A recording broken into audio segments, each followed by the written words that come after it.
pangbawas ng kainitan guys. Sobrang init talaga.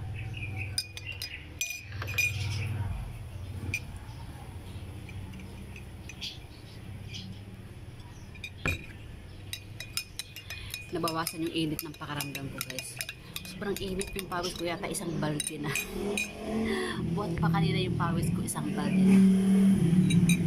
Ayan, isang baso to.